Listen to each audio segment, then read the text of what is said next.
Kayong mga lalaki. Akala nyo pag nambababae kayo, nasasaktan nyo lang kami. Makikipagtsuktsakan kayo tapos ini-expect nyo, iiyak lang kami? Itutulog ang sakit tapos pagising okay na?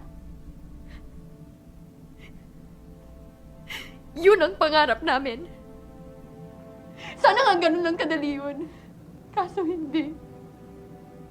Walang tigil ang takbo ng utak namin. Pinipilit sagutin ng maraming tanong. Bakit niya kaya nagawa yun? Am I not enough?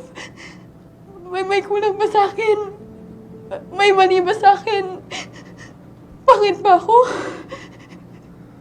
Pangit ba ang katawan ko? Kapalit-palit ba ako?